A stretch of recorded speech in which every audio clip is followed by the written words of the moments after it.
তো আমরা এখন আছি হায়দ্রাবাদ ডিকার নামপালি স্টেশনে।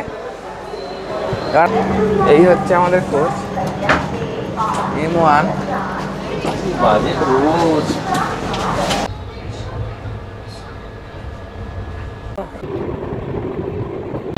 বসে বসে বোর হচ্ছিলাম, তাই একটু বাইরে চলে এলাম।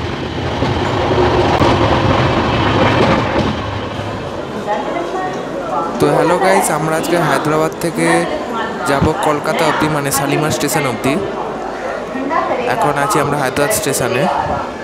এই সব আমাদের ট্রেন ঢুকছে, দাঁড়ান, এই যে আমাদের ট্রেন ঢুকছে এখন, আপনারা দেখতেই পাচ্ছেন। ট্রেনটা তো ইঞ্জিন ছাড়াই ঢুকছে। ছাড়ার টাইম 8টার সময়, আর ট্রেন ঢুকলো 7:54। অবাক হয়ে গেলাম এটা দেখে। ঢুকলাম 5 মিনিট আগে। ওই নতুন দুটো করছে। আর আজকে আমরা জার্নি করছি এসি থার্ড ইকোনমি, মানে 3 কোচে, বুঝলেন? 3 কোচে আজকে আমরা জার্নি করছি। ওইটাই ঢুকলো, যেটা একটু কম ভাড়া। আর শুনেছি কোচটা নিউ হলেও কি হবে, প্যাসেজটা বড্ড শর্ট। হ্যাঁ, তো দেখা যাক আগে ট্রেনটা ঢুকুক পুরোটা।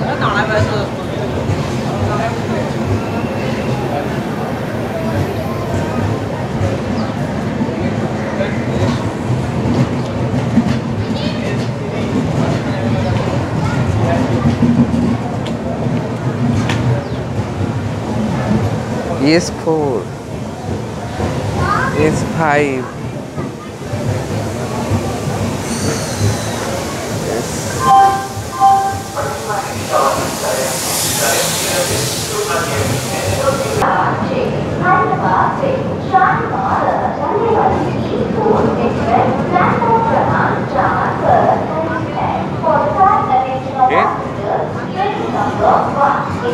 এখনো পর্যন্ত সব থেকে আমার দুঃখজনক একটা রয়ে গেল যে এখনো পর্যন্ত আমি দুরন্ত কোচে জীবনেও জার্নি করিনি।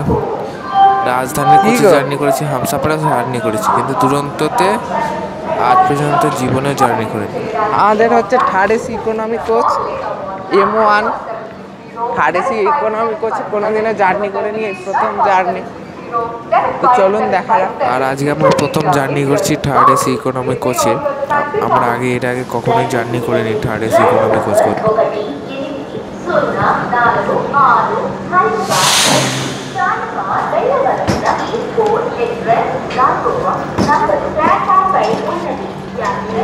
এই হচ্ছে ফার্স্টে ঢুকে দেখলাম স্লাইডিং ডোর আর M1 প্যাসেজ, যেটা বললাম ছোট প্যাসেজ, তো প্রচুর ছোটই। আমাদের সব থেকে আরেকটা দুঃখজনক ব্যাপার কি, লোয়ার বার্থ একটাও পড়েনি। খুব দুঃখজনক ব্যাপার, বুঝতেই পারছেন।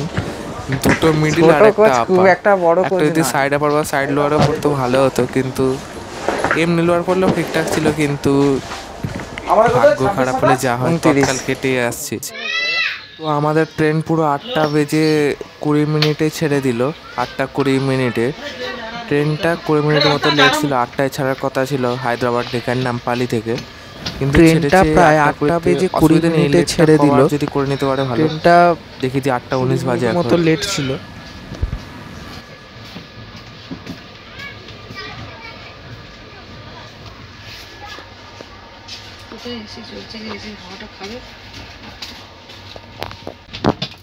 তো আমরা সেকেন্দ্রাবাদ প্রায় ঢুকতে চলেছি। আর সামনে একটা দেখলাম WDM বা WDG জানি না, WDM 3D মনে হয়, 3D বলে নাকি বলে, আমি আর ডিজেল লোকোমোটিভের একটা নাম জানি না।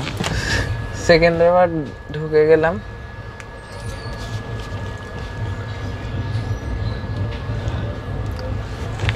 পনেরো মিনিট লেট এখনো পর্যন্ত। ঠিক আছে, সেকেন্দ্রাবাদে এই স্পিডেই আসছিল, কিন্তু সেকেন্দ্রাবাদ পর্যন্ত পুরো এই স্পিডে এলো। ট্রেনটা আমাদের সেকেন্দ্রাবাদ থেকে রওনা দিল। ট্রেনটা প্রায় অনেকক্ষণই লেট হয়ে গেছে, প্রায় 30 মিনিট মতো লেট।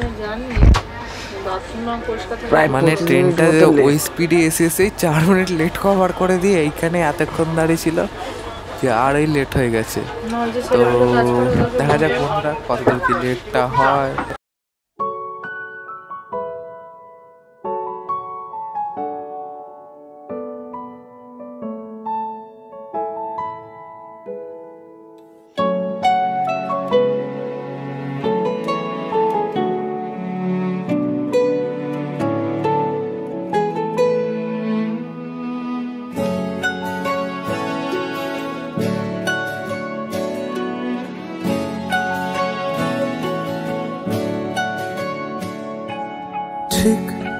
এমন এভাবে তুই থেকে যা স্বভাবে, আমি বুঝেছি ক্ষতি নেই আর তুই ছাড়া গতি নেই।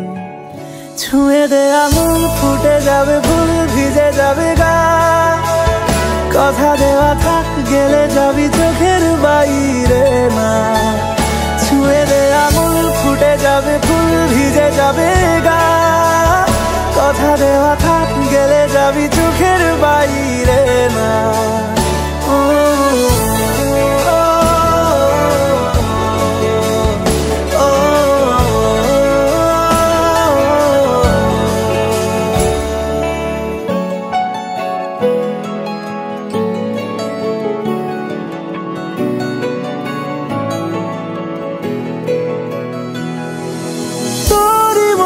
কোনো একটা কেউ কথা দিয়ে যায়, ছায়া হয়ে যায়।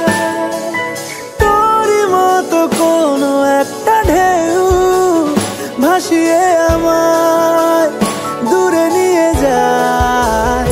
ছুঁয়ে দে আঙুল, ফুটে যাবে ফুল, ভিজে যাবে গা, কথা দেওয়া থাক, গেলে যাবি চোখের বাইরে না। যাবে ফুল, ভিজে যাবে গা, কথা দেওয়া থাক, গেলে যাবি চোখের বাইরে না।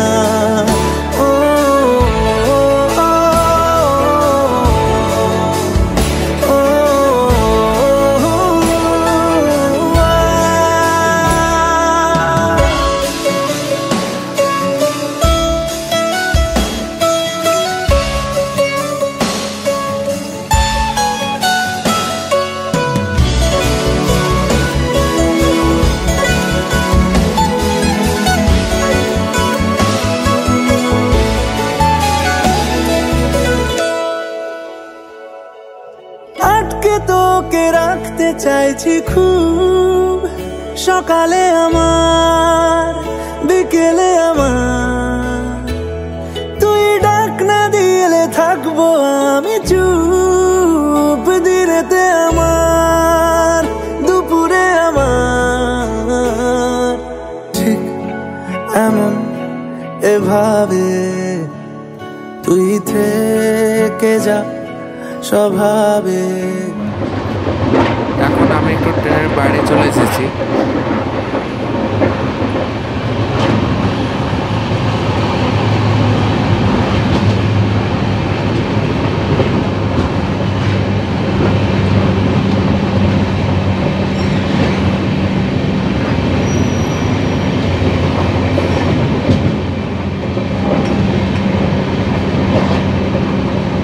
ট্রেন এখনো পর্যন্ত একবারও 130 স্পিড ধরেনি।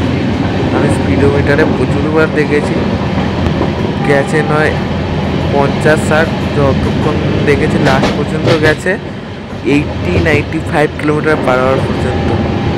কিন্তু 130-এর আমাদের হচ্ছে স্পিড লিমিট আছে। হাওড়া থেকে, হায়দ্রাবাদ থেকে ইস্ট কোস্টের লাইন যেটা, ওইটাতেও 130, খালি যেটা উত্তর দিয়ে আসে মানে ফরঙ্গামার লাইন, ওইটাতে 110 কিলোমিটার পার আওয়ার স্পিড আছে লিমিট।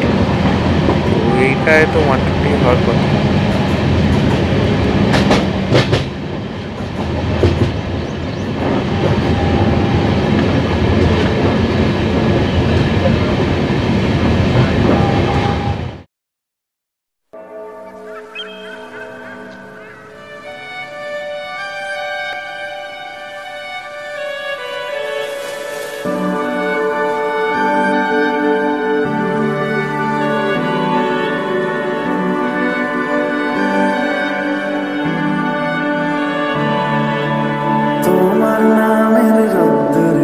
আমি ডুবেছি সমুদ্রে, জানি না যাব কদ্দূরে এখনো।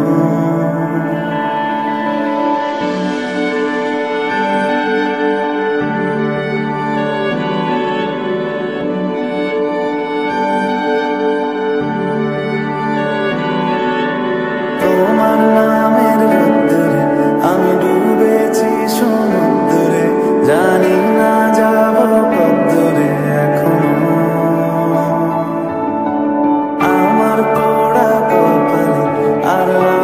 সন্ধে সকালে তুমি কেন এলে জানি না এখন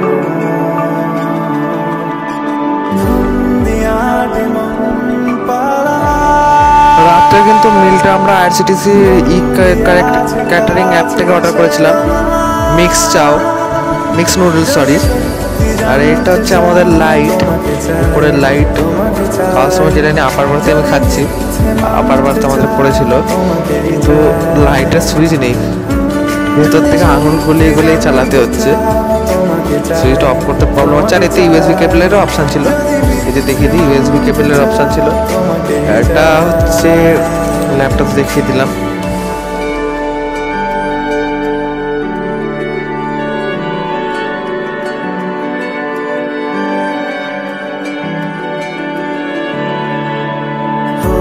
শুরু সাত দিনে এই খেলাধুলো রাত দিনে, জানি বারণ করার সাত দিনে আর তোমার নামের মন্দিরে আর তোমার নামের মসজিদে আমি কথা দিয়ে এসেছি বারবার।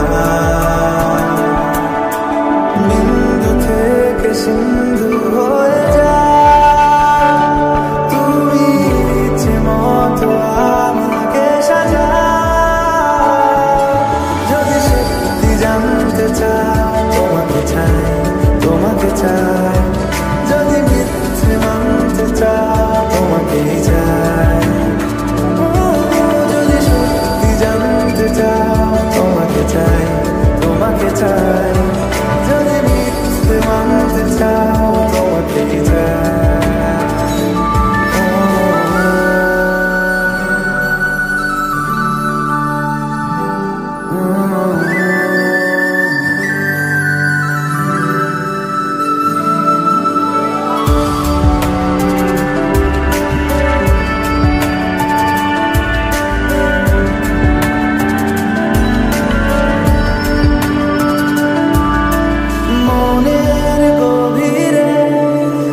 যদি মিথ্যে মানতে চাও তোমাকেই চাই, যদি সত্যি জানতে চাও তোমাকে চাই, তোমাকে চাই, যদি মিথ্যে মানতে চাও তোমাকেই চাই।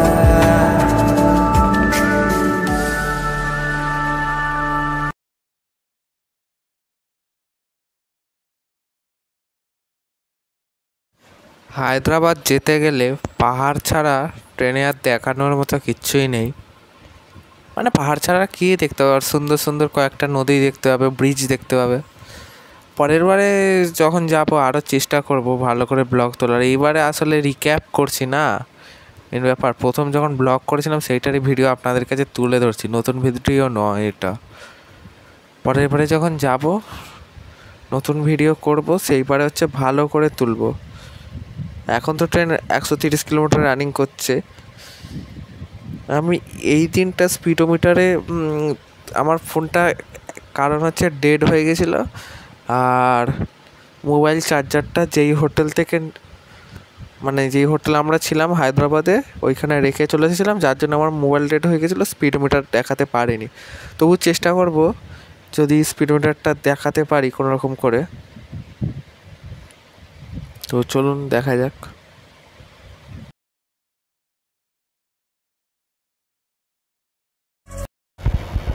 এখন আমরা বালাসর চলে এলাম।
খড়গপুর স্টেশনে চলে এলাম।